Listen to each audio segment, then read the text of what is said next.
whatever this is. I have to record the whole presentation with no video, so I can't do that again. No sound. Okay. All right. Good morning. So in the back, you can hear me okay? Is it turned on? I don't know. Does it sound like it is? Okay. There's your own. All right. How's that? Still coming through. It was better before? Is that what you just said? All right. So there is some room up front if you choose to. There are chairs available here if you're way in the back. You want to come up front. This is going to be a bit interactive. At the midway point, Troy, what I'm going to suggest we do is we'll do a little soils work at the midpoint.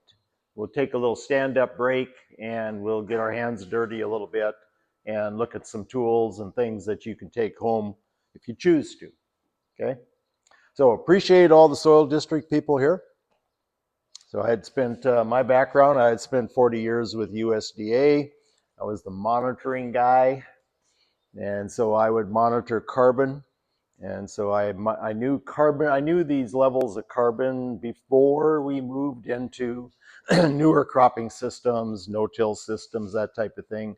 And I monitored it again afterwards. I knew what these carbon levels were before we had cover crops. I knew what they were after cover crops. I knew what they were before we went in and changed our grazing systems. And then you start to look at them afterwards. Why am I going into this rotational system, right? All these things come to play. And there's an old saying in the monitoring world. Do I need to have more volume, Kathy?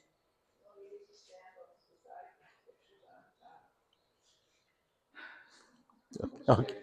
Oh, okay. The other half of my brain told me that, but I am a little restricted here on the cord.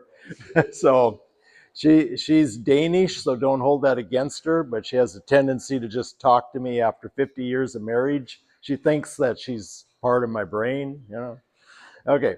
And so I don't even know where I was, Troy, but so there's an old saying in monitoring, all right? If you don't really want to know, don't look.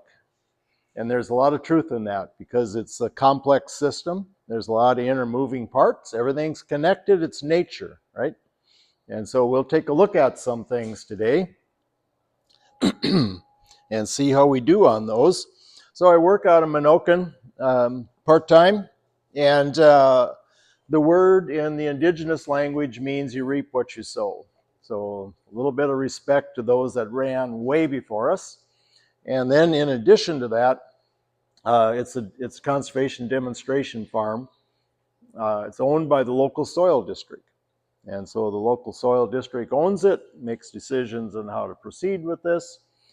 Back in the day, there was a bonanza farm. You're familiar with bonanza farms? As a lot of the Midwest was settled, the Northern Plains was settled with bonanza farms. And people with large amounts of money bought huge tracts from the railroad. And then it was farmed with barracks and a lot of horses and a lot of manpower. And then eventually, as yields dropped, it was sold out in smaller parcels to you. Okay, so there was actually a bonanza farm right beside this as well at one time. So a lot of history right there. If you have a question today, ask it. If I don't know the answer, I'm going to say something very clever to you like, I don't know. Okay? And if there is somebody that has all of the answers, I usually don't believe that person because we're talking about such a complex thing, right? But there are so many people that have parts of it and they understand these parts. And then our job is to kind of connect them, right? Connect them. All right. So let's step into this a little bit. I'm going to go through these items, a little bit on the materials and quotes, and we'll cover that. We'll cover the materials up front here at the midpoint. Little on geology. You got to step into geology. Geology is one of the mistakes I made in college. I took geology. That was a mistake. Kind of brought me into this. And then the second mistake I made in college was called soils. And that was horrible. So that brought me into it as well. So I was hopelessly lost after those two. Even though I went to college to become your banker in the ag finance world, the two big mistakes, soils and geology, meant I went somewhere else.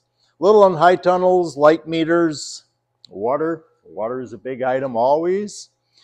Soils, pH, Minerals, I want you to have a good understanding on minerals when we're done. Minerals, if we could just consume the soil directly, we could get the minerals directly. But we have to go through plants and animals, right? We go through plants and animals to make this thing work. But at the end of the day, are you getting those minerals? Because if they aren't in your food supply, that's going to show up in you, okay, over time. And so, big item. Carbon. You need to understand carbon. You need to understand at least 4 parts of carbon. You need to know how to lose carbon, and you need to know how to gain carbon. And I like to dwell on carbon from the viewpoint of stewardship, carbon stewardship. I'm not a real big fan of carbon sequestration. I like carbon stewardship, okay? And hopefully that plays out. Compost, all kinds. Cover crops, I want you to know why. First time I looked at cover crops, I was more of the opinion, why would I spend all of this time, labor, money? Why would I do that? So you got to understand the plant physiology. What is that plant doing for you? Okay? And part of that I'll play out. I've got some soils. I went out and dug up stopped at a winter wheat field here, a mile or 2 away. I walked out there like I owned it, and I took some soil, and I didn't ask. So, because I'm from out of town. So I can get away with that, right? Nobody shot at me or anything. Cover crops, okay, mulches, all kinds, plant diversity, rain gardens, pollinator banks, beetle banks, bioinoculants, food quality, bricks. We're not going to get through all that. But what I did do for you, and I think Troy has them, I put this presentation on a USB for you because there's a lot of material and it's referenced. And that way, if you want one, you are welcome to one. I also have a plethora of soil health information on there, all right? But the program that's on there it's very clever. I started it as Kansas, okay? And so when you're on there, you'll find one that says Kansas Specialty Crop and Urban Ag, and that's the one you want, okay? And so if you want one today, you're welcome to one. Makes it a lot easier. Sit back, enjoy, and if you decide to make a smart comment, that's fine too. Okay, here we go. So reference materials and quotes. I'm going to work off of When Weeds Talk, Regenerative Grower Guide by Nigel Palmer. He's the guy that's big into minerals right now and really helps us understand how to ferment them, right? He's coming to the Minokan Farm in May for a workshop we're going to do there with him on minerals. The Ideal Soil, version 2, Nature and Property of Soils. Anything by Don Rykowski for carbon. If you want to look up carbon, look up that guy. He's really good. He's very elderly now. He's been retired, but he's active. And so he's been an old mentor for myself. And so I really recommend him. Carrots Love Tomatoes. Great book for compatibility. And Minokan Farm is going to be the underlying theme in all the photos and everything that we show on here. Okay?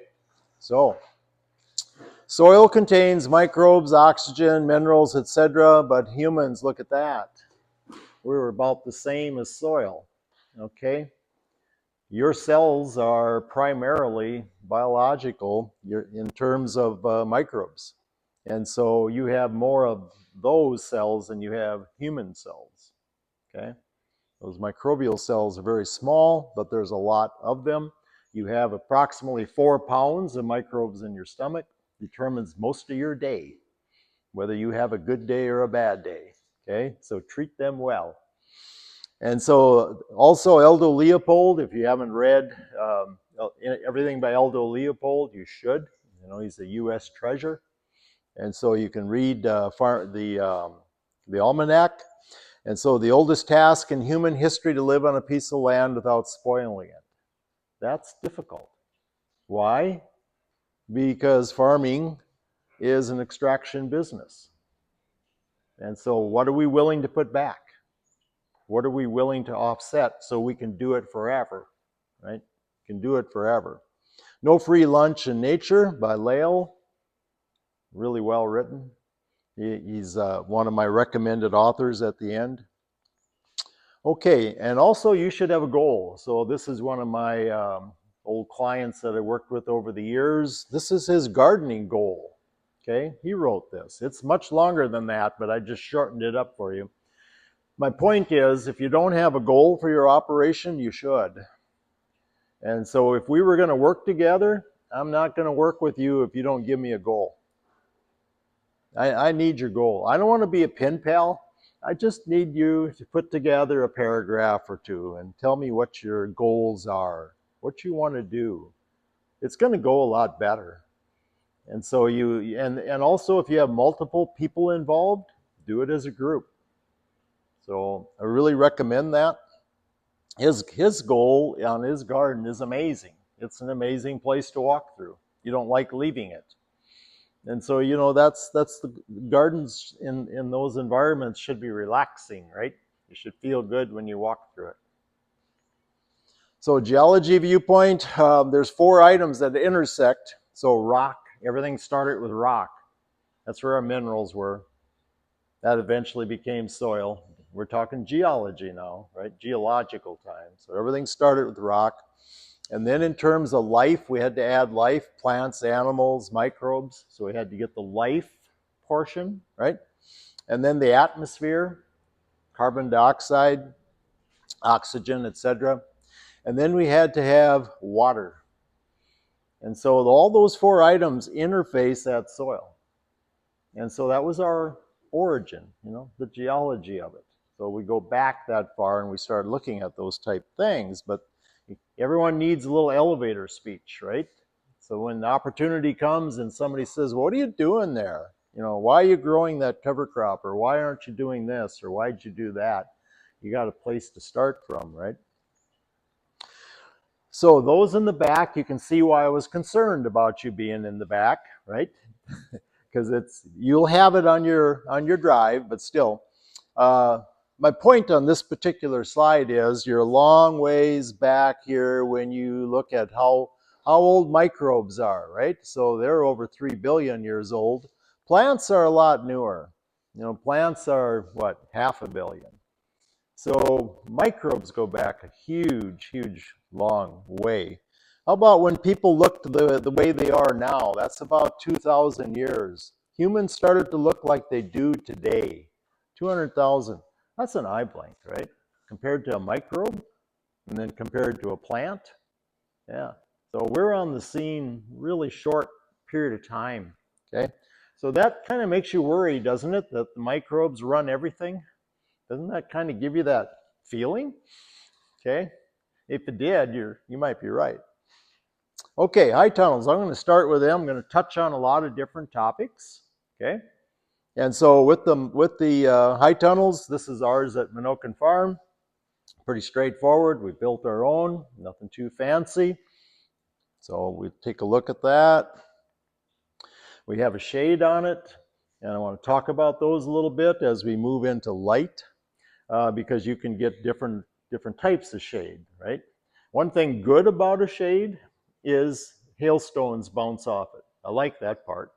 And so with the shade on, you might get multiple years on your plastic. It might go quite some time. It also really helps for wind, because we have wind.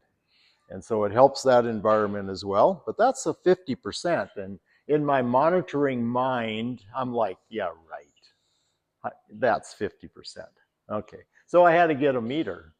So I went and got a light meter, a PAR, photoactive radiation. That's the one that measures the light waves from 400 to 700 that have photosynthesis, right? And so let's look at that. So I got one of these light meters, and inside the high tunnel, it read 518. It goes from 0 to 2,000. It read 518.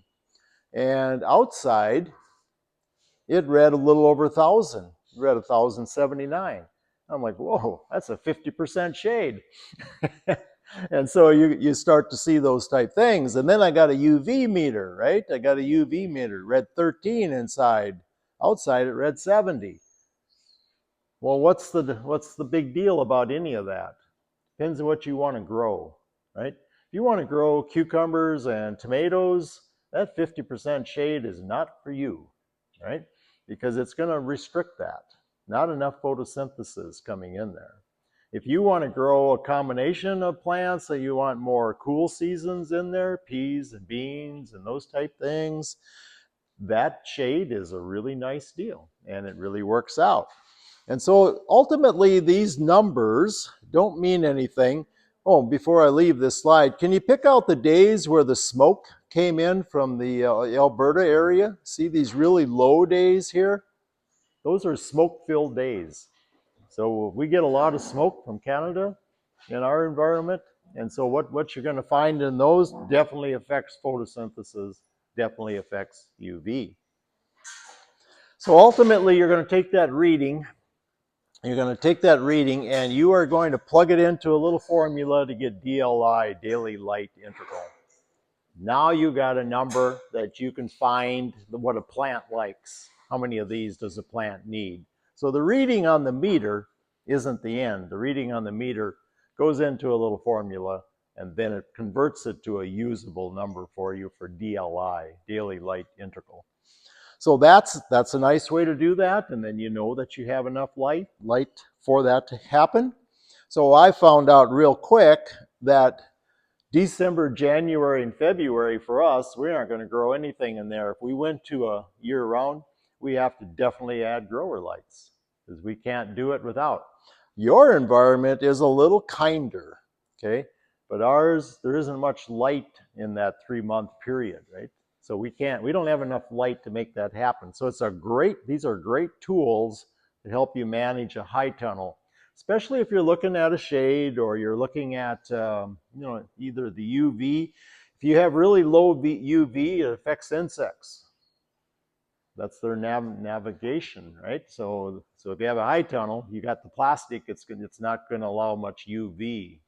So clear plastic would just go brittle the first year, right? It's not going to make it. So they treat that plastic, and then the UV gets restricted, but the plastic lasts much longer. So you always got some trade-offs, but it goes back to what's your goal? What do you want to do? I'm just showing you there's some meters out there. They're not all that expensive. For a few $100s, you got a great tool to tell you these things, okay? And it's very doable. You get the UV, and you have your understanding of where you're at on it, how much you're giving up, okay? Those are not outside garden issues, are they? But they are high tunnel issues. They are greenhouse issues. So light meters and UV meters definitely would move in those directions if you're thinking about doing this type thing, right? And when we get up here at break time, I'll show you those meters as well. Okay. So water, this was my early effort, the first year. I found out real quick, my water's not very good. And so I went ahead and sent the sample in, Troy, after I saw it wasn't very good. Should have did it first, right? And so I took that water in. Well, if you see right here, my water was 290 total dissolved solids. And I don't have my eyes aren't that good. Was that 480? And so they recommend you get below 480. Well, I was over 2200. And so that water is not going to work, right? So I had to use different water. Sodium was super high on it, was over 600. You need to get below 70. And I used Knott's book, the Knott's vegetable, Knotts. That's a great handbook. Knott's is a great handbook for all of this criteria, right? And so if you're looking at those type scenarios and you're looking for a great reference guide, I'd go with the Knott's book. I've used it for a number of times. It has all that kind of information in it. Then I went to rainwater. And so the rainwater, of course, how do you not like that? And then we also hooked into city water, so rural water, in other words. And so I use rural water as my backup. Rainwater is my primary, but we don't always get that much rain. And so sometimes I have to go to city water, but I no longer can use that well water. So water, big item. And then there's kind of three types of water I want you to understand. And we spent some time on this yesterday in the greenhouse. So evaporation is what? Water leaving a bare soil, right? Everyone agree with that? That's evaporation, okay? How about water leaving a plant? That's transpiration, right? Same water, but it's going through the plant. It's transpiring, okay? And then we have guttation water. Anyone familiar with guttation water? In the very early mornings, if you go into a garden or go into cropland or anything with a plant on it, you're going to see these little tiny beads of water on the edge of the leaf. That water comes out the hydathodes. Those are the little openings on the edge of the leaf, okay? And so when the sun goes down, those stomata on the back of this leaf closes, and the water goes up the xylem. Remember the xylem and phloem when you were in school and you couldn't wait to get home and tell your parents about it? Remember how exciting that was? Xylem and phloem, they sounded so cool, right? Okay, xylem, everything goes up. Phloem basically goes both ways, horizontal, vertical, whatever it feels like. But the xylem just moves things up, okay? And so what you're looking at, it's going to come into the xylem. Stomata close creates a pressure, especially if there's a little extra water in the soil, creates a pressure when that stomata closes, drives the water right up the plant, comes out here, primary water source for the insect world. So give some thought to what you treat your plant with, because if it's systemic, everything's going to come out in that plant sap right there. Yes, sir. Yeah, I would definitely think of it in that term. It's probably got a lot more things involved in that, but definitely part of it, because if I overwater in my high tunnel, I'll see way more of that. Yeah, if I overwater, because once the stomata closes, changes the plant structure a bit. Now that's not there. And what comes into the stomata during the sunlight hours? What comes into the stomata? CO2. Every green plant is a carbon inlet. So when the stomata is open, CO2 comes in. What comes out of the stomata? Oxygen and water vapor. Yeah, very good. Man, what a flashback to what would be junior high or someplace in there, right? And so now as adults, we need to apply those things we learned, right? So guttation water, I want you to understand that. Transpiration is where we want our water going primarily, because that buys us something. Evaporation just costs us things. Things like salinity. So in a high tunnel or a greenhouse, when you are really hot and you have a lot of evaporation and bare soils, it'll leave a little bit of salt behind, and you'll see that, okay? That's not bad if you do it 1 year. What if you do it 2 years? What if you do that 3 years? Salinity builds up. You can see it on the soil test, okay? And pretty soon plants don't look so good, and you're going, wonder why that is, right? Okay. A little bit on soil. Those are the principles. I didn't write those principles. I wrote descriptions for those principles.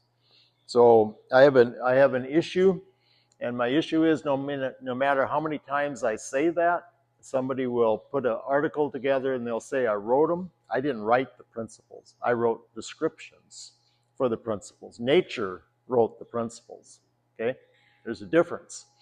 And nature is much better at this, but we need to write descriptions. So on your drive, I wrote descriptions for each of the principles, but you need to write your own because your conditions are different than my conditions. So you write your own. So write a paragraph or two or three or a page or two about each one of them, about how you can apply them. Then they get real effective, okay? Write them as a group. Get together as a group and write them. Yeah. I'm rewriting them right now. And so it's like my third or fourth effort. And then I look back at the old ones and I go like, oh my, that was pretty sad. And so, as you learn, you connect more dots. Okay. So 45% sand, silt, and clay in a typical soil, 25% air in the pore spaces, 25% water in the pore spaces and in the soil organic matter. And we're in Kansas, so I'm going to use 5% soil organic matter for easy math. Everybody's 5% or more, right? Okay, that was too fast for you. All right. So 5% is a pretty high number. If you're there, great. You're doing some good things, right? And so I think one of the tests we had yesterday was 2.1, okay? And so you find your way on that. None of them are bad. It's just if you have a little bit more carbon to work with, you got a little more food for the biology. It absorbs a lot of things, okay? So that's a typical soil, and we're going to look more at soils after a bit. So, and also in the atmosphere, mostly nitrogen and oxygen, and then a plethora of really small amounts of a number of items, okay? So you have that on your drive. So these three soils have been there for these three fields are 35-year studies, and they've had compost added to them, and they've had a no-till, they've had a minimum till, and they've had a full tillage. At the surface, they don't look that much different. But one of them put carbon down a long ways. And so that's one of the principles is how do we reduce disturbance? Okay, physical disturbance, chemical disturbance, biological disturbance. And so is there a difference at the end of 35 years? Oh, yeah, significant. But with soils, you always have to look underneath, right? You can't just visually see it driving by. You always have to look underneath. So the other day I got a call from, we have a small community college at Bismarck, and they asked if I could give them some soils, and I said I'd be happy to. I said, I'm your guy. And so I went ahead and I put 3 fields in a row together from the Minokan farm. No cover crop, single species cover crop, multi-species cover crop. Can you visually see the difference in carbon levels? Yeah. So what happens when we bring in more carbon than is leaving? Our soils get darker, right? Because carbon is a dark color. What happens when we have more carbon leaving than coming in? Our soils get lighter, okay? They will actually lighten, right? And so you can just kind of visually see what's happening in those environments, right? So we always want to have more carbon coming in if we can, right? And we need green plants to do that. This is what the soil aggregates look like under a microscope. And so at break, I'm going to show you in terms of sieve, how you can just sieve them out real easily. You put them under a microscope. These aggregates are actually from Kansas. So I did those a couple of years ago on a farm in central Kansas. And so you can see how they're just irregular. And then, of course, that creates pore spaces. And then the biology creates glues to hold all of those together. Okay? That's why the carbon, the food source, is so important. But those are my sieves up there. 2 pieces of plastic and screen on them. So I think most of you can afford those. I got those for nothing, actually, but. Okay, and VES, I don't know, do you have a copy of VES? Okay, so also something that we're probably going to talk more about this afternoon, but VES is a see and feel thing for just putting your soils and putting a brief grade on your soils from 1 to 5. Okay, it's real easy to use, and you get real comfortable in it quite quickly. I'm just going to show you a couple things here.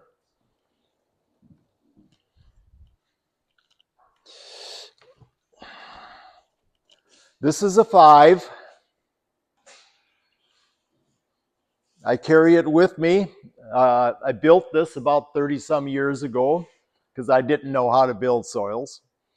This was my end product. You don't want to drop it on your foot. It'll hurt, right? It's really hard. It's really dry. There's no life. All right. So that would probably be, what's the last one? A 5, right? Yep. Right on the lower left. Okay. This would be a 1. This one's going to crumble. This one's going to crumble very easily, right? It's just all aggregates, comes apart so easily and smells good. And so you can visually see by using VES, I use it to put a rating on my fields, and I know which ones. And I don't want to spend money on it. I want to do it myself, and I want to do it with some criteria. And so this is the one that I would recommend. Try to do better than this, right? Try to do better than this one. I've always carried it around because it keeps me humble, right? And when you look at something like that and you go, what was I thinking, right? So it's not hard to use, and we'll look at it a little more. That'll be more this afternoon. So that's VES. I think you have a copy. Okay, and that's what it looks like when I do 10 fields at the Minokan farm, and I get a numerical number on them, and I sieve them, and that's as much as I spend on them. And that allows me to know where they're at. You know, am I doing a good job? Do I have a lot of 1s and 2s and 3s? Or am I getting some 4s and 5s? Lets you know that pretty fast. So the O horizon, we're not going to go too deep into that, but the O horizon used to be on every soil. And the O horizon, in the soil speak, was the organic matter layer. So it was all trees, forest, or it was prairie originally, right? And so it all had an O layer. And an O layer is kind of somewhat left us, but this one still has it. So this one I took Friday. We have a perennial pasture that we seeded to 14 species, and it has an O layer on the top. It's got multiple layers of organic material accumulated by the livestock management. And so that feeds the soil. It's why that soil looks dark. Okay? It's why it looks dark. And so the O layer in modern agriculture kind of went by the wayside. If you are really careful with cover crops and livestock, you can create a small one, but we should be working toward an O layer, organic matter layer.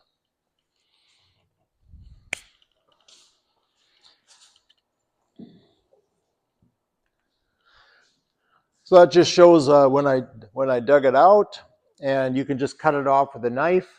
If I don't cut it off all the way, I can just take it like a hinge, right?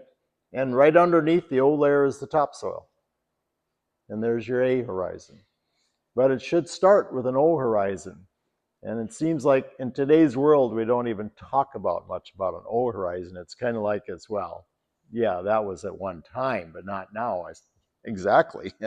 And this is what builds the soil. It really builds it.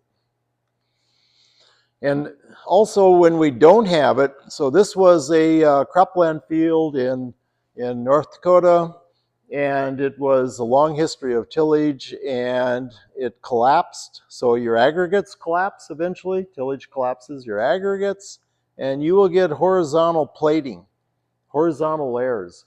So soil will go horizontal layering, and the aggregates have collapsed. The pore spaces are gone. Can you build them back? Can you build them back? Absolutely. Yeah, absolutely. How? Takes a green plant, right? Got to have a green plant and diversity of green plants. Got to have carbon, okay?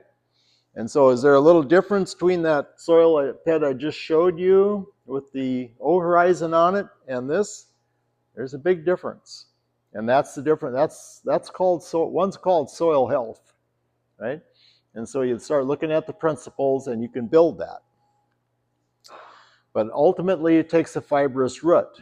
And so if you have a fibrous root, you can build an aggregate. A taproot doesn't build an aggregate. A taproot makes a macropore into the soil, kind of like a highway or an interstate. Okay? The fibrous root, take wheat, oat, barley, anything like that with a fibrous root, it'll build an aggregate. Corn and beans don't really build aggregates. Corn will build a little bit, okay? And so if you can still have a small grain in, make a huge difference on your aggregation or your infiltration of your soil. A little bit on pH. Everyone doing okay yet? Okay. So on pH, if you start looking at utopia, where do you want to be on pH? It goes from 0 to 14. 0 is extremely acidic. 14 is extremely alkaline. Okay. You want to be more in the middle, somewhere around 7. So this one says 6.5 to 7.5. I like to be a little below that. But then this is the Y. So you look at all of these minerals in here. When you are right around 6.5, you are kind of in utopia, okay, for mineral extraction. So let's look a little more at that. The ideal soil says 6.4, all right? They're going to tell you 6.4 is kind of the ideal. I like a range better. Growing experts say 6.5 to 7. I kind of work in that range. I want to try to be 6.5 to 7 because that's a pretty good place to be, okay? If you want to lower your pH, so let's just say you're at 8 and you want to bring this down because everything will do better, there's all kinds of options to do this, right? If you're a smaller gardener, I got a high tunnel, I'm going to use probably vinegar and water on it this spring, okay? You can also use coffee. Coffee is more acidic than the coffee grounds. Coffee grounds are okay, they have nitrogen in them, etc. But the coffee itself, if you're looking at lowering pH, would be better, right? Because it's more acidic, okay? You're looking for things that are acidic here. Humic acid will buffer it, okay? It doesn't make it go away, but it buffers it and helps, right? And so you start to see all these things, elemental sulfur and sulfuric acid, everything has to get to an acid form to make this work. Those are good. You might want to use them the fall before. You might want to get a little earlier because the biology's got some work to do with that sulfur. And so you start to find your way. Why do our corn bean fields typically become acidic? Why do the pH drop on them? Typically does. Fertilizer, yeah. And it isn't just the fertilizer. It's the fertilizer that doesn't go into the plant that drives it down. The fertilizer that goes into the plant isn't so much the culprit as the fertilizer that doesn't go in. What percent of the fertilizer in that corn bean field goes into the plant? Less than half. Less than half. And so there's quite a portion there that is going to affect the pH over time. Over time, okay? And so those are all things we can take a look at. If you want to raise pH, lime is typically what you're looking at because it has calcium carbonate in it. So for us in North Dakota, we're going to get beet lime. And Crystal Sugar is probably happy to give you it.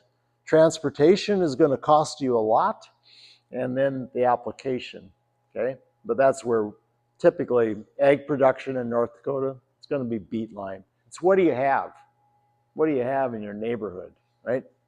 And then in addition to that, if you're a gardener, etc., wood ash, baking soda, eggshells, if you powdered them, run them through a blender and got them really fine, get them out there the fall before, okay? You would have that. Sometimes people bring up gypsum. Well, gypsum doesn't really make an appreciable difference on pH, but it helps soil structure. So if you're really high clay, gypsum's going to help you, right? Yes? How would you recommend incorporating these into your soil? Is it different depending on the material? So if I were doing the lime, I'm probably not going to incorporate it for me because I don't want the soil disturbance. Okay, and you can find all kinds of data to support that or not support that. You're going to find both. but I'm probably not going to do that. I'm going to run my vinegar and water either through the drip line and the coffee and water through the drip line, or I'm going to put it on as a soil drench. You know, find your way. Like the eggshells, would you just put that on top of the soil? The eggshells, you know, if I'm going to get those spread in there, maybe I'm going to put those in the fall before. If you know where your transplants are going, you could get them in that row. Yeah, they take a little time because the biology's got to work on those. If you don't crush them up enough, it takes quite a bit of extra time. Yep, yep. So it's just things. What do you have? You know, I don't like spending money on anything. I want something that works, and I want it to be local, and I want to do it myself. So minerals. Okay, here we go. You're in class. There's about 17 minerals that end up in a plant. Sometimes you're going to find 16. I think I've even read 18. Don't worry about that. It's about 17. And a few years from now, we'll probably find out there's an additional one or two. Okay. Science is what you know today, but don't think of it as done. Don't think of it as complete. We should leave our minds open because science is going to evolve probably forever. Okay. So let's go through this. We got some minerals here. You remember this from school? C.B. Hopkins Cafe. Remember anyone? Okay. Anyone in here have Nature and Property of Soils? Brady and Weil? Okay, then you've seen it. So here we go. Now you wish you wouldn't have raised your hand, right? Okay.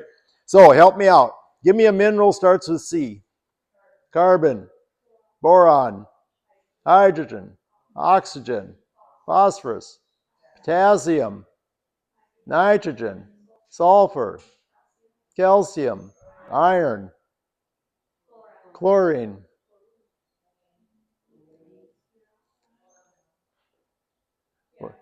Okay, what would this one be? Manganese. What would this one be? What's this one? Molybdenum, right? Right? And this one is manganese and magnesium. Magnesium, manganese, and molybdenum. How about this one? Say again? Nickel.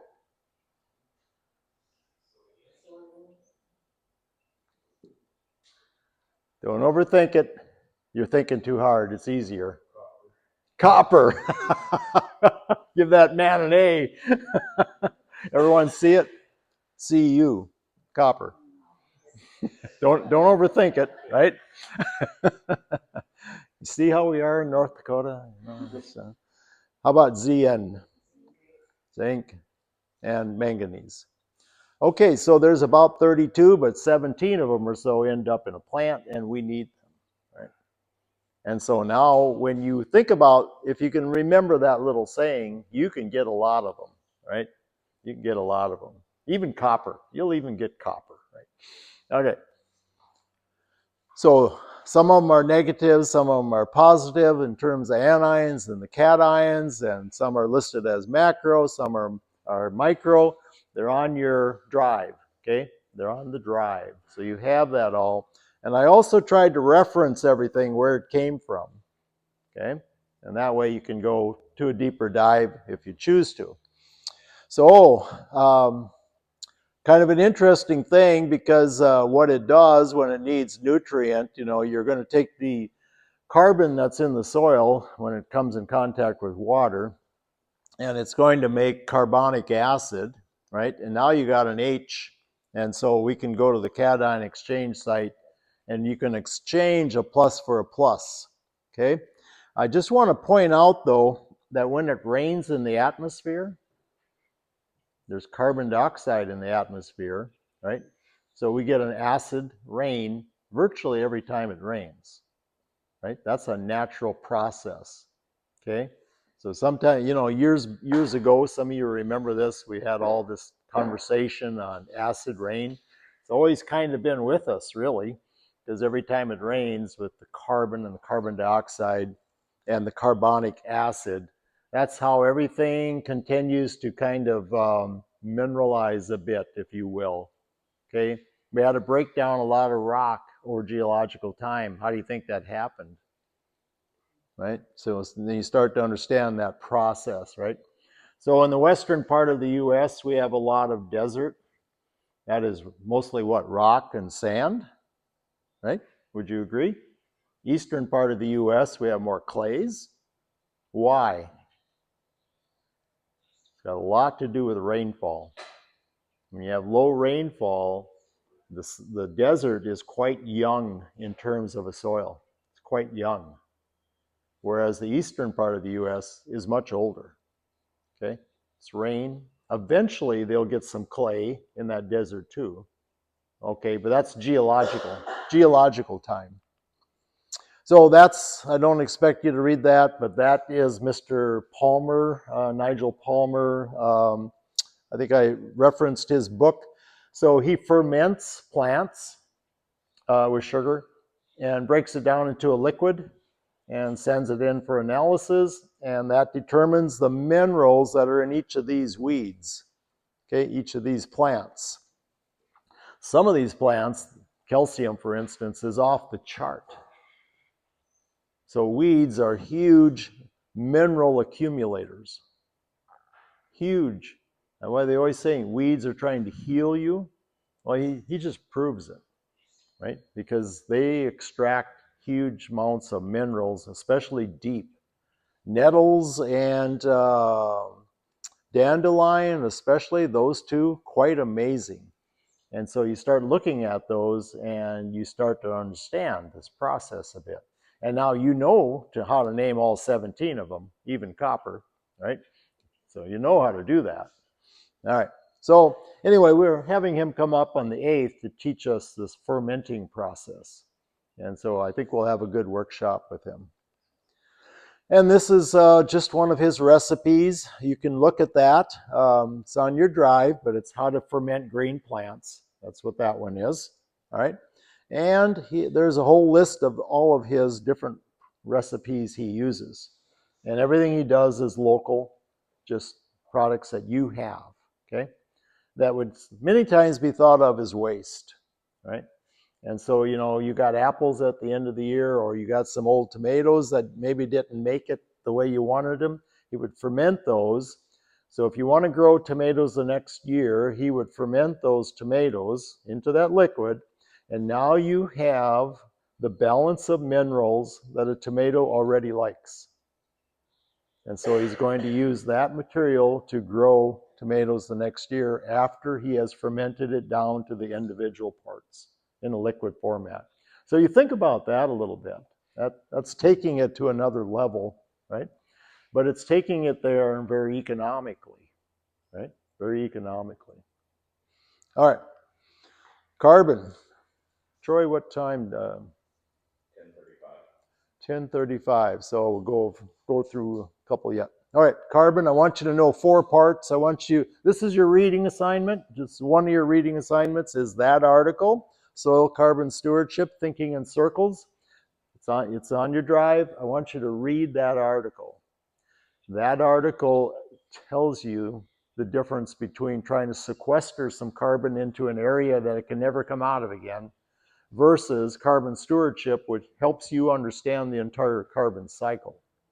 And we all need to know it because we all like to eat. Some of us like to eat more than once a day, like me.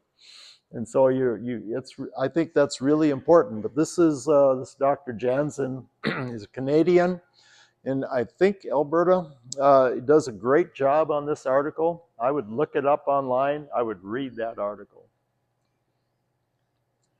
And also going back to nature and property of soils, you find things like this.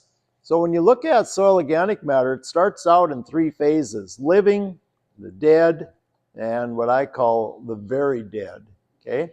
Kind of starts out in those 3 processes, right? This one's pretty easy. When we put a cover crop in, we're probably going to see a little bump on carbon just because of this more living biomass and living plants in the soil, all right? Not very stable carbon, right? Easy come, easy go carbon, okay?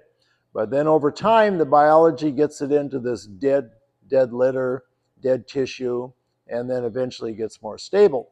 Well, when you get more stable over here, it breaks down to this non-humic substance and the humic, okay? So this non-humic, cellulose and chitin, those are huge items. Cellulose in terms of plants, cell walls in plants. Chitin in terms of crustaceans and insects, their exoskeletons, okay? That's where a lot of that is. Then your humic end of it goes into the soluble and insoluble. So the soluble goes into humic acid and fulvic acid. Anyone use any of those products? Those products are at the end of the decomposition trail. They don't decompose any further than that. That's the end of the trail, okay? Anytime you hear something about fulvic acid, I want you to think about plants. It benefits plants, nutrient and water retention and uptake. That's what it does. Anytime you hear humic acid, I want you to think soil. It benefits the soil, cation exchange capacity and pH. And so if you're going to use them with purpose, right? And if you know what your issue is, I think you're going to like either one because they're very beneficial. The interesting thing is, and I put a rating on here for the soil food web, this one is least resistant. They'll consume this carbon here, okay? Least resistant. This one has got some resistance for the soil food web. This will last longer. This one has got great resistance. Why would this human have great resistance? It has great resistance when the soil food web no longer has any what left to eat. There's nothing left to eat in it. They're going to eat everything until it's virtually gone, okay? And so it's all about food, right? So this is more food available to them. This one not so much. So this is the one that they say is very stable. This is carbon sequestration right here. But they'll eventually even take that one out over time. It takes some more time. So it gives you some understanding of carbon. But I want you to understand 4 parts. There's a third of the carbon in the grain. I'm talking corn now. Third of the carbon in the grain. Third of the carbon in the residue. Third of the carbon in the root mass. Okay? So you can see if you are taking all 3 of those, that's not a very good carbon year, right? Because usually the grain gets wheels under it, right? That's going to go somewhere. That's our exporting food part, okay? The residue can stay. So I'm glad you all shut your phones off. Thank you for that. Appreciate it.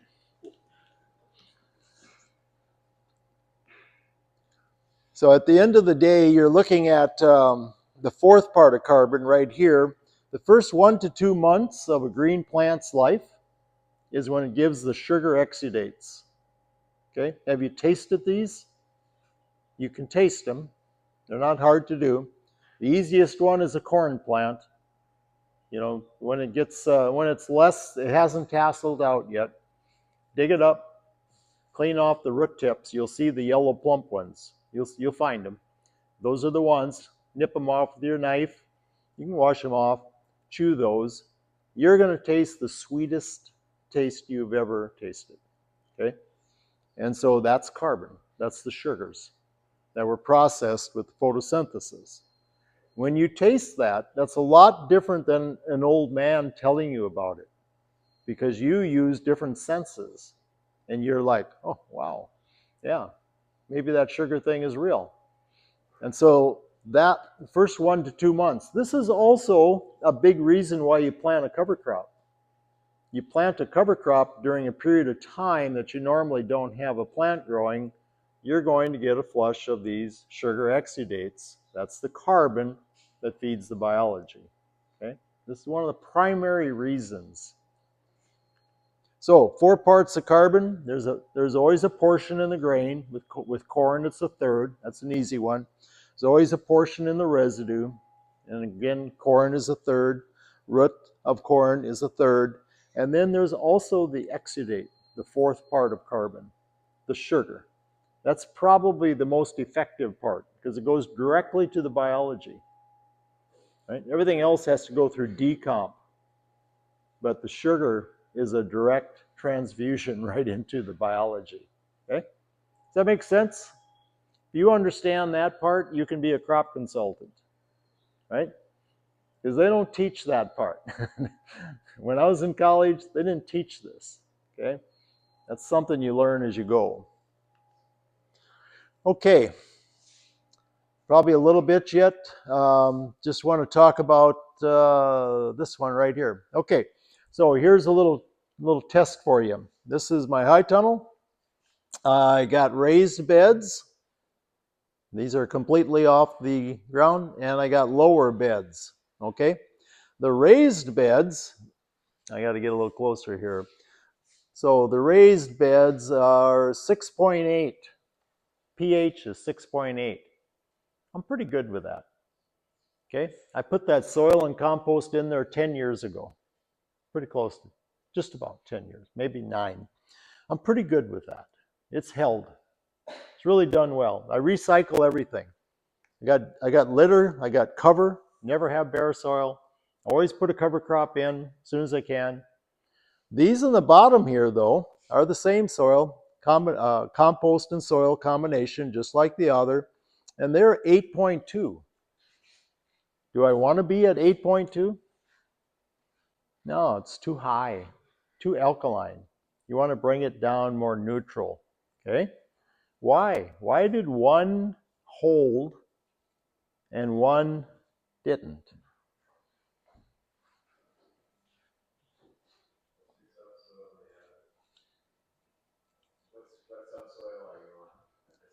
So this is 2/3 loam soil and 1/3 compost is what I added into all the beds.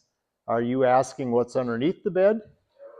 A heavy clay, a fatty clay. Starting to make sense? Okay, so when you walk in and you see some water dripping out of the bottom of these, you shut the water off. And usually you shut it off in the entire high tunnel, both sides. Okay, so this is always leached. Okay, when you cover soil, you take the rainfall impact out of the way because that has always been part of keeping a pH at neutral because you have this leaching impact. Periodically, you get a heavy rain. Okay, and so you put a cover on, all that's different. So you're exactly right. Even though you sat in the back of the room, you're on the right track, right? And so fatty clays are underneath here. I don't get much leaching impact here. I do here, but it's a demonstration farm. It's a conservation demonstration farm. So always try to have some different examples of everything. I don't want all the beds to be the same, right? So people can come and they can look at it and they can decide for themselves. All right, very good. Compost, there's your link. It's on your program. Anyone compost? Backyard composting, larger compost? Oh, there's a number of you. Good for you. It's better than the landfill, right? And I think we should be doing that.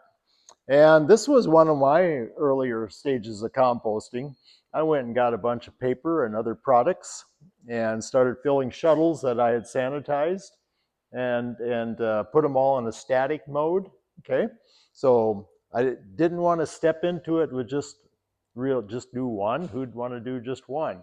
I had all this material, so I said, here we go. That I'm not going to go into, you're not going to see that, but essentially what that is talking about is if it's brown, it's more carbon material. If it's green, it's more nitrogen. So think of it as if it's brown, carbon, green, nitrogen, okay? That's what that page is going to tell you. And this is the one that I ultimately want to get to why people quit composting, especially in the city. Why do they quit? Say again? Yeah, I think it's usually more odor.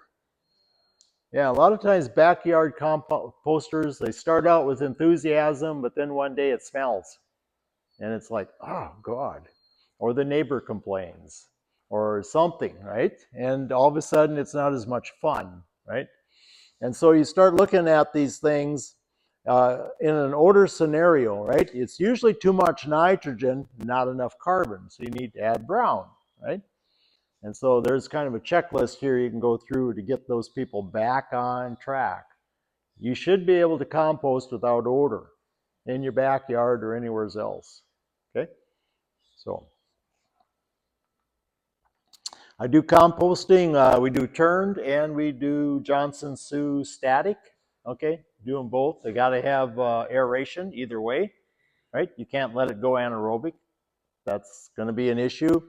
Try to keep it below 160 to get through the thermophilic stage where it's killing off all the weed seeds and detoxifying everything that's in that compost, okay? And 6.6 is what the pH is on that. I can live with that. That's okay, right? So I like to send it in, see what I have. Most of those nutrients and minerals are going to be available mostly on the first year, but also a good presence on the second year, okay? So I like that too. Doesn't give you everything in one shot. It graduates it out a bit, all right? And you got to be careful with compost. What's the number one issue with compost industry? Toxins in the compost, right? So this was Tordon because I accepted a free gift from the horse people. There's a lot of horses around Bismarck, right? I mean, more than Custer ever dreamt of. And so they all have bedding, and they all need to find a place for that bedding, right? And they don't have the kind of acres where they can spread this all on. So I took some of this material, and I made it into compost, made great compost. And then I used it in my high tunnel.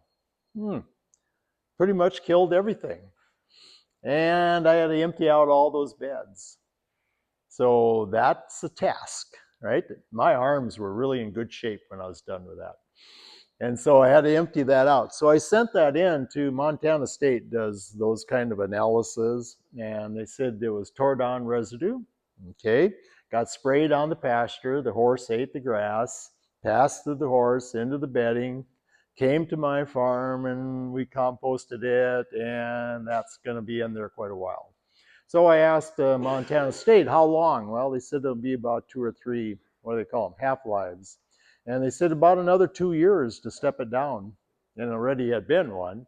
So that's a 3-year process for the biology to detoxify that. And so I didn't throw it away, I kept it, but I didn't use it for about another 2 years after that. And then it was fine.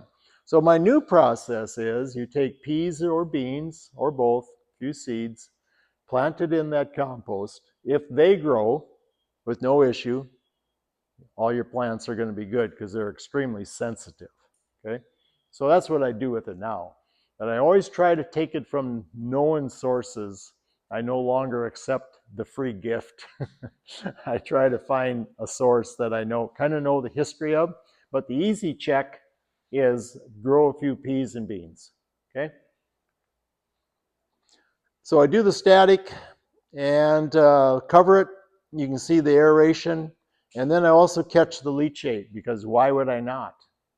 That's one of the greatest parts of it, right? I don't let that go away. I catch the leachate that drains through it as well. So underneath the grass clippings, the mulch are earthworms, and then these tubes are the aeration. And then the biology eats the whole tube. They'll eat that whole cardboard tube. Okay. So that's I'll also put a little bit of that compost on. This is planting in the high tunnel. This is last year's cereal rye. I'll cover that in the spring with tarp to kill the rye, take the sunlight away. I'll take a scissors, cut a path through it, and then we'll plant right in there. So there's very little weeds in this high tunnel. You aren't going to see much for weeds. So it says break, Troy.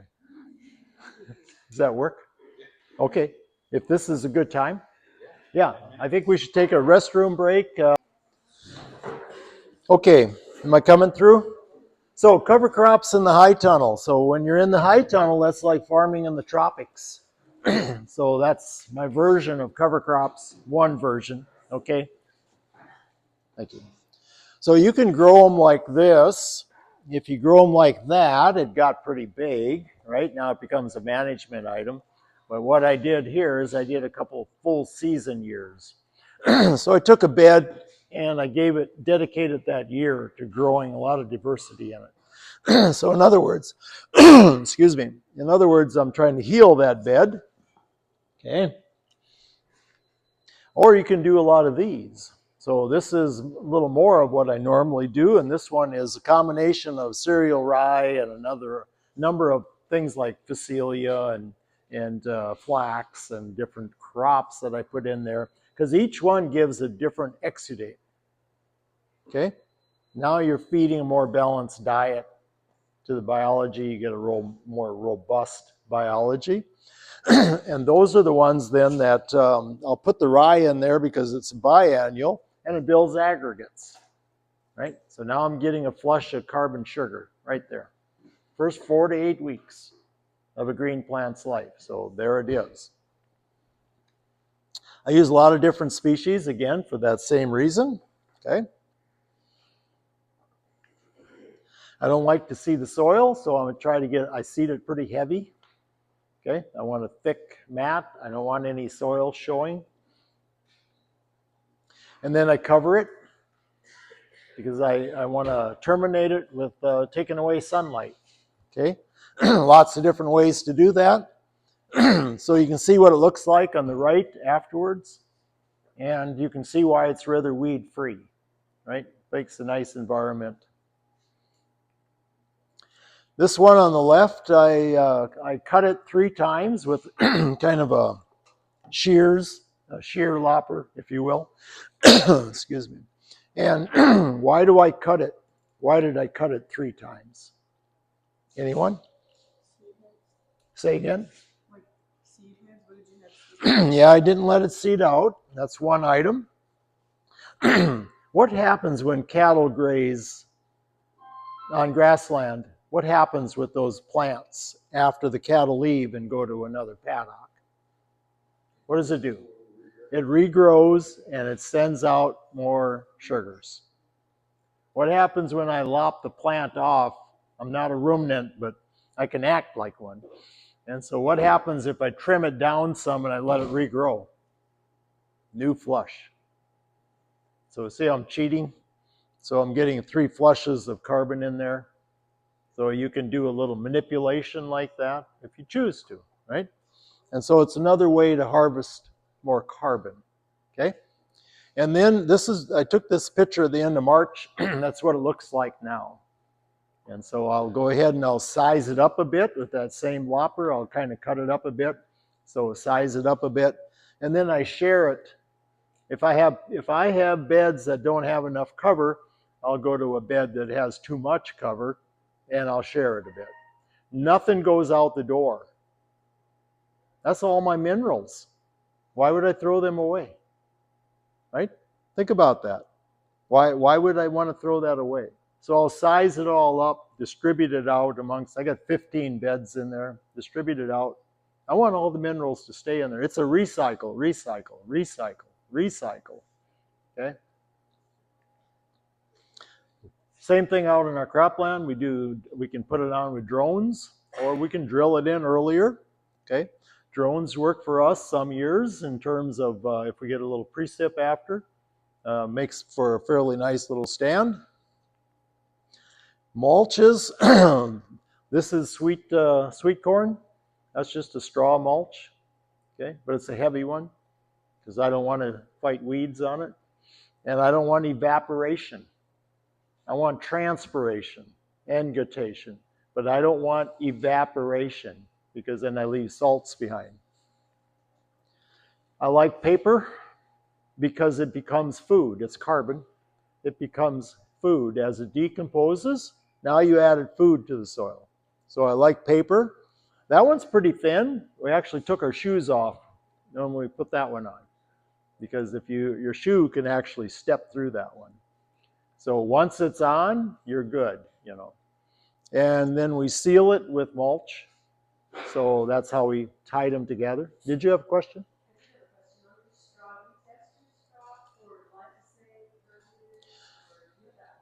So that straw I knew the history of. Yep.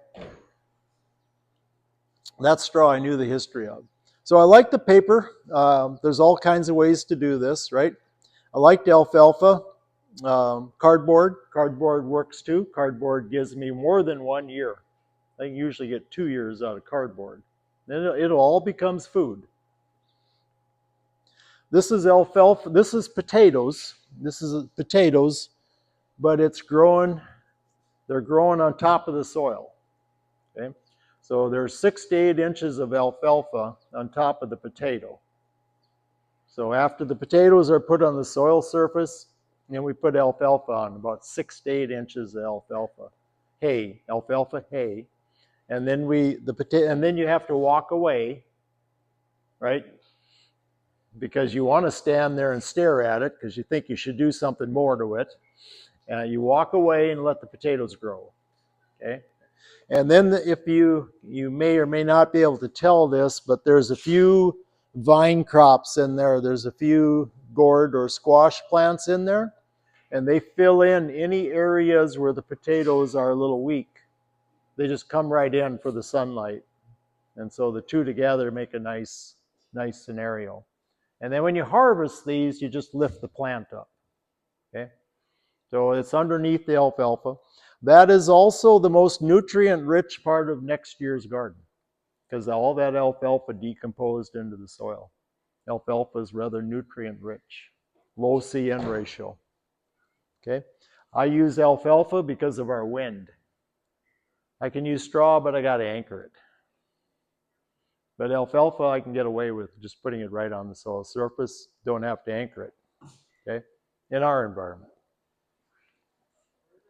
I also do the bale gardening, so square bales with soil and compost in between them.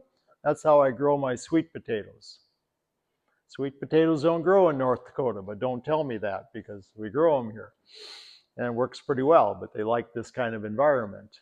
Okay, and so that's worked out pretty well for us. Then also, if you want to get animal integration into your high tunnel, into your outdoor garden, into your greenhouse, I use wool pellets. So anyone use wool pellets? Sometimes the fleeces, depending on the breed, aren't worth a lot. You can run them through a pelleter. Okay, so we've got people who do this. So I've taken those wool pellets, that's what you're seeing right here. They can go right on the soil surface, or if I'm putting in a tomato, a transplant, I'll put them in the bottom of that hole before I put the plant in. Okay, what's in the wool? Carbon, nitrogen, a bunch of other products as well. And in addition to that, biology. Okay, because they got the biology of the ruminant, right? So let's look at this one here. Okay, so the right side of these beds, I had the wool pellets. The left side, I didn't. I don't know if you can tell with this light, but these are just a little bit more robust on the right side, and likewise here. They're also supposed to repel slugs. I don't know if they do, because I don't have slugs much, but they're supposed to, okay? If I were selling them, when I put that bag together and selling, I'd probably put that on there too, right? All right. I like this method. So sometimes we bring in the actual critter on the garden at the end of the year. That's a good way to get animal impact, right? So that's another way to do it. So that's our outdoor garden, and we bring in sheep for a few days. So plant diversity, typically in our gardens, we use legume, root, leaf, root. That's kind of our rotation, and that's been a good rotation for us. If you were in cropland, you'd probably be looking at warm and cool season broadleaves and warm and cool season grasses, but in the garden, it's different, right? These are different plants. And so legume, root, leaf, and fruit has been a good scenario, really keeps down diseases, and it's a nice rotation for us. We use the Carrots Love Tomatoes, was a good start. Grow Your Soil by Diane Meisler. Anyone read that one? That's a good read. If you get a chance, read that one. And then the Knott's Handbook I mentioned earlier for water quality and all those type aspects. There's all the technical information is in the Knott's Handbook. So lots of information.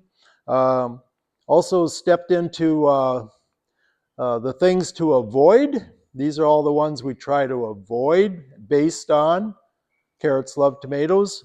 And these are all the ones we are encouraged to use. So we consider using these. So you find your way. There's a ton of sources on plant compatibility. Lots of material on this. These just the ones we've been using. Okay. Herbs are another one. So if it's your uncle, it's herb.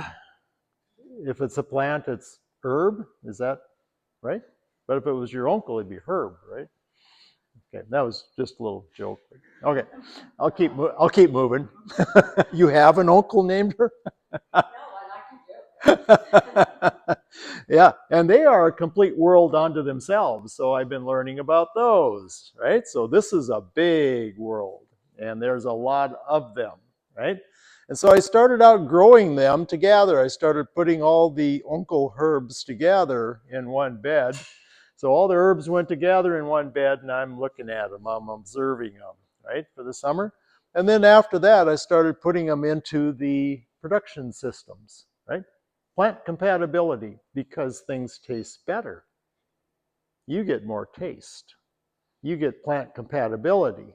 You get more disease resistant. You get more insect resistant.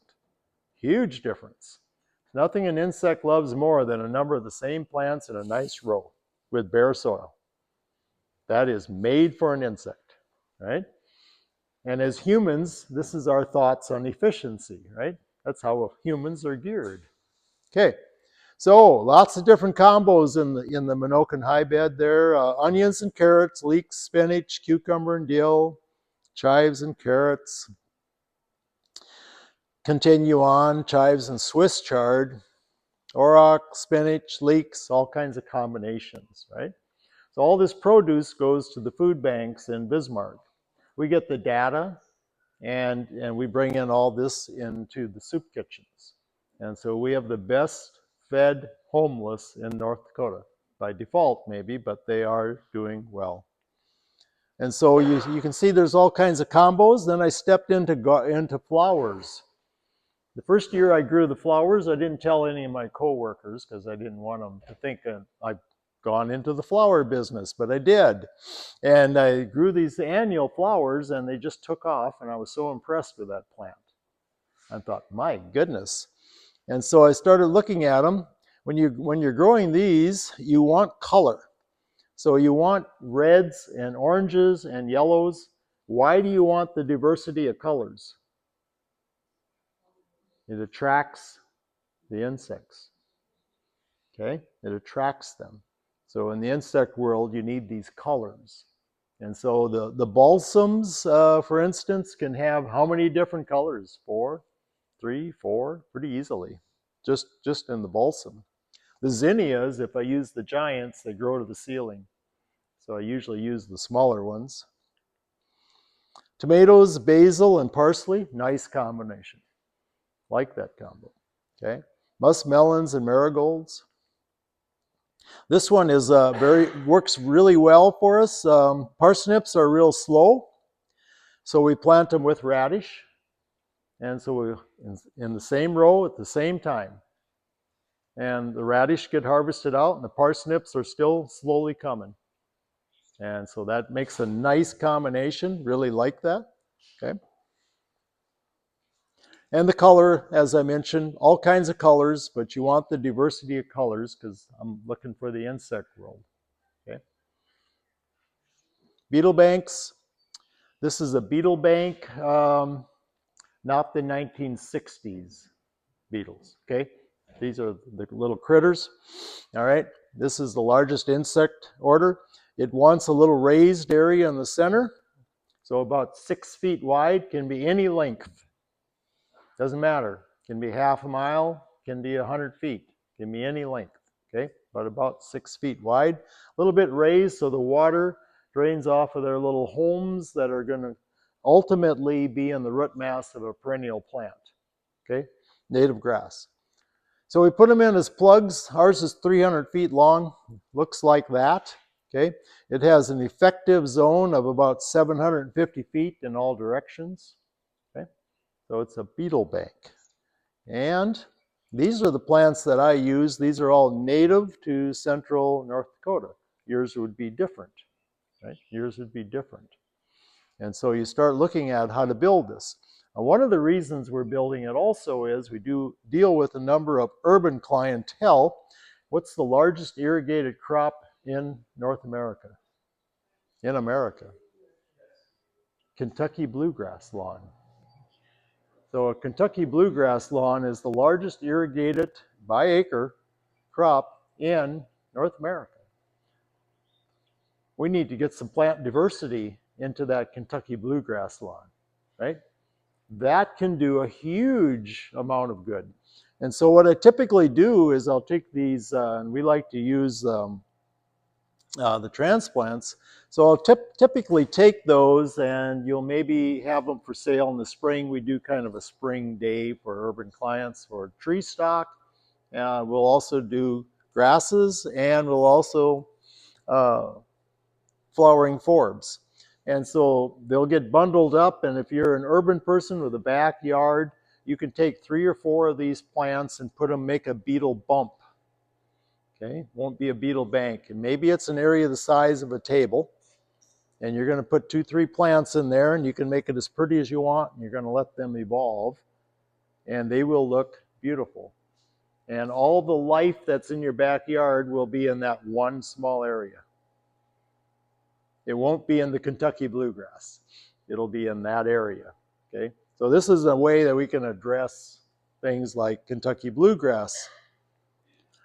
Okay, lots of life. Little biter, English for little biter. On this ladybug here, can you tell me, looks like wings here, but what's on top of the wings? What's the term?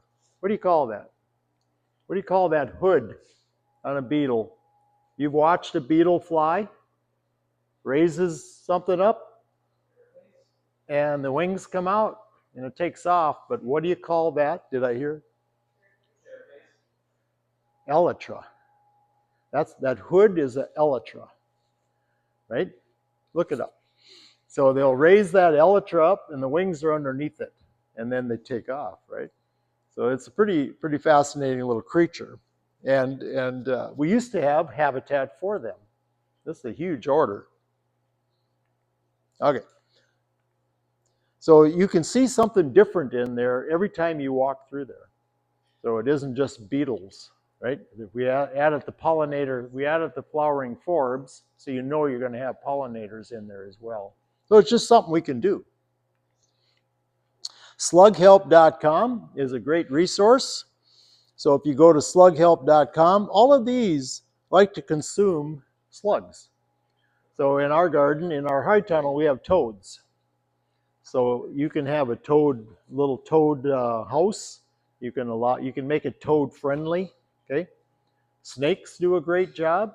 I mean, they will take out slugs also. So all these take out slugs. These birds over here, all of them are known to take out slugs as well. Okay. All right, these are all things that we can just look at. They explain to us what they do. All right, here as well. So this is my test. Okay, so the gentleman in the back, he got the pH right. Now here's a new one for you. What do you call these little heavy squiggly lines that are in every spider's web? And they look a little different in every web, but you can see this one pretty plainly, right? So when you look at a spider's web, you're going to find something like that. What do you call that? What's the name of that? Stabulamentum. I had to have one that I just knew you wouldn't get, right? Just one, come on. And so you look at that, that's the stabulamentum, there it is. And so scientists don't even really know what it does. It's like the tying off of the web or something. You know, they have different theories in what it is, but ultimately I don't think we really know. But when you start knowing that, you start looking at that web differently. first thing you do is you look for the stable momentum, and you start to see this, right? That's my toad house right there. It's just a broken flower pot upside down, but it's got a place to go. You can see them sitting right there. There's a bunch of toads right there. There's a snake right there in the outdoor garden. He crawled up in the branches in the sunshine. You can see the beetles. And the toads will burrow under the beds and come up on top of the bed. They will actually burrow under the bed and come up on top of the bed. Never thought they'd do that. Toad. I like that one. I'm going to use it like it was my own. Thank you for that one. Okay, so this is something you can look at too if you get a chance. These are on your drive. Look at this one. Ground beetle eats a slug. That one is just fantastic. You'll love it because it's got dramatic music in the background. And this beetle is just working this slug over like you've never seen, you know. And it's da-da-da-da, da-da-da-da. The music is going and the slug is just, you know, it's really good stuff. If you have no life, that's what you want right there. Okay. Rain gardens. So we collect all our rain. We don't let rain run off a roof. We collect it. I don't think we should let rain. We got a lot of big shops on farms. We got a lot of city buildings. I don't think we should let it run away. I think we should use it.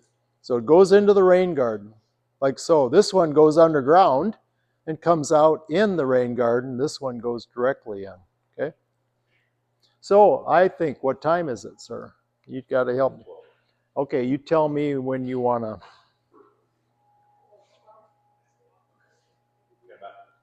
10 minutes. Okay, then we're going to do something real quickly here.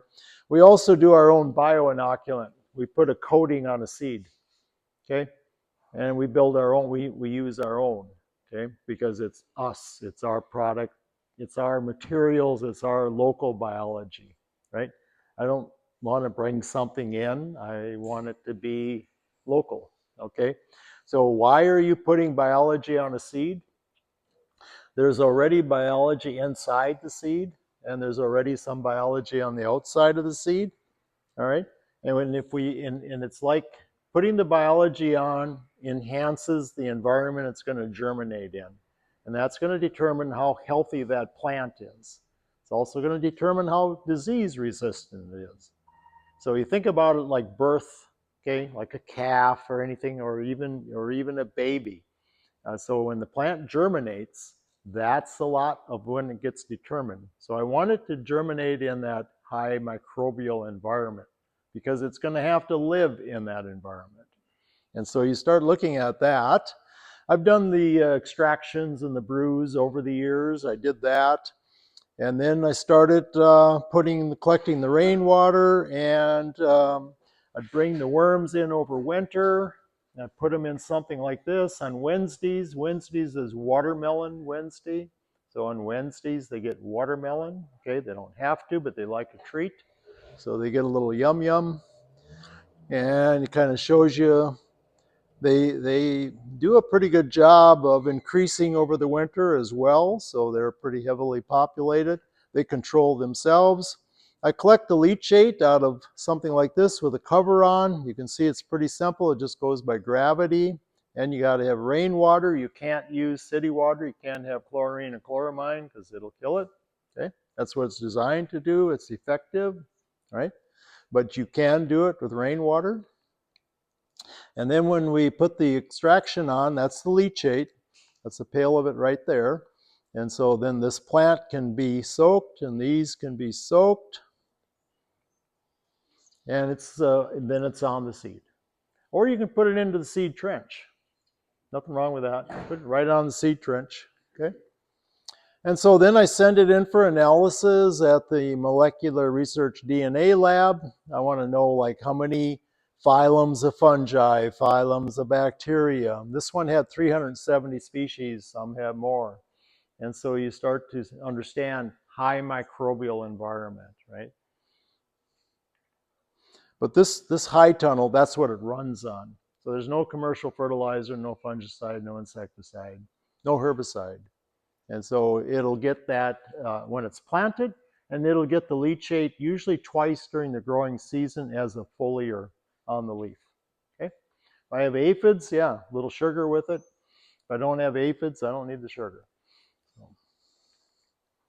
when we're done extracting minerals, when we learned this from Nigel Palmer in May, when we extract minerals out of green plants, I will add that to this leachate. So then I'll supplement it with some minerals as well. So you can kind of see it's an easy go, really. So seed coating and usually a couple foliars, okay? And so then you're looking at a pretty good situation, and you can farm forever by recycling.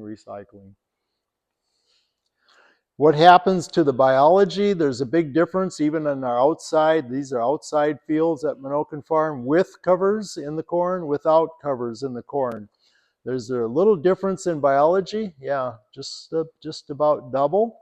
The fungal was really noticeable. The fungi improved dramatically. So we only had 59 nanograms where there was no covers, but where we had the covers, the fungi really significantly improved because they connect with a green plant, right? Green plant and diversity of plants. Did my first years of food quality work. We're closing out here, so I'm not going to go into that, but my first year of nutrient density, we've done 2 years. And so a leek is not a leek, a tomato is not a tomato. You know, they're all dependent on how they were grown, right? One of my daughters called me a year ago or so and said, I bought this tomato, and when I cut it open, it had a green leaf inside the tomato. And I said, well, I would throw it at the wall. If it bounces back to you, don't eat it, okay? And so you start looking, you know, why do tomatoes taste so different than they used to taste? And there's a plethora of reasons. Most of them are lacking minerals. Mineral is taste. So most of them are lacking minerals, okay? So you start looking at all these things. When you build soil health back, you can build taste back, right? Taste that you remember that was there at one time. So I also did pesticide first time this year. Again, we're not going to go very far into that, but I'm going to repeat that. I only have 1 year's data. But what's in our end products? So I need to look at the toxicity levels, need to look at the nutrient levels, because once they're in the food chain, they're going to get in us, right? And so it doesn't not make sense that we should look at that, right? We should look at that. Okay, and then I'm going to close on, we're not going to get into bricks, but bricks is the sugar measurements, right? And so you can do that. It's a pretty good indicator. We talked a little bit up front here. 12 is kind of your utopia level. If you can get over 12, you're going to have less insect pressure, okay? And you can see that you are, for sure. And so there's lots of different ways to look at this, but all of these groups, the grasshopper is the most resilient. Grasshopper just doesn't care. And so he can really tolerate, because of his stomach, right? Because how he's constructed, he can go to really high bricks. Aphids are the easiest to handle. Aphids are no issue. They just can't handle sugar. So once you know that, they aren't so hard to deal with, right? And you don't kill them. They just don't want to eat it. And so they have to move on, right? So that's a pretty good item. What contributes to these lower leaves? Okay, these are some of the items. This is Dr. Dykstra, okay? And then what do they need? Well, they need sunshine, water, air, and nutrient. And the better those 4 items are, the higher quality those 4 items are, the better your bricks will be, okay? So you got to work on those things, like minerals, for instance, right? And the quality of water. Sunshine, like the par. Do you have enough sunshine, right?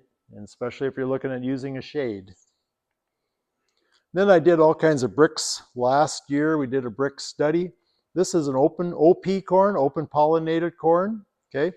I can actually take seed from that. That's an OP corn. And this is a GMO corn. I got a field of each.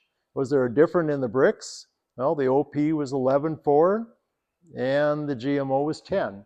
So maybe Dr. Dykstra is right. Maybe that does make a difference. So I have to look at those things, right? I have to monitor them and then evolve into them.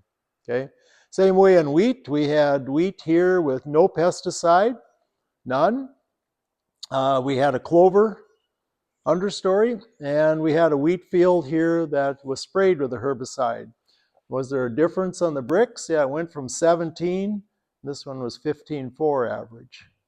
So was there a difference? Yeah, there was. Statistically, there was. So you find your way. How about tomatoes? So inside the high tunnel is 7.8, outside garden 9.9. And I'm like, okay, yeah. So you start to see, it's not that you can't grow it inside. We do, right? But you got to be thinking about all these things like covers and different things because you impact the bricks, you impact the taste. You impact the amount of minerals that get inside the plant because you restricted some photosynthesis, right? So all things to think about. There's your homework. Appreciate everyone today. Troy brought this up. The second one down, brought it up yesterday. An old colleague of mine, we used to work together, John Sticka, Soil Owner's Manual. He wrote that. Troy's got the book. He wrote that book. It's a great book it's a great starter book or even people that are a long ways down the road. He writes well. I never told John this myself, but he writes well. And he's just a really great person, and he's got a good book. And so you could take a look at that. Everything on there is a good read. So go ahead and it's on your drive. If you didn't pick up a drive, I think there might be something left yet, and you'd be welcome to have one. So also you can go to YouTube. Our YouTube channel is Minokan Farm. Our website is minokanfarm.com. We have a video library on there that we put together the last 5-6 years. We videotaped every speaker we've had and every topic we've had. You're going to find a lot of stuff on there. So if you have no life, that's a really great place to go. So appreciate the morning. Appreciate you folks being here, right? We could have all done something different, right? So I appreciate you being here, appreciate your interest in really our food production system, whether it's a greenhouse, whether it's a high tunnel, whether it's outdoor garden, whether it's cropping, grazing, all these items. So anyway, looking forward to the rest of the day with you. Thank you.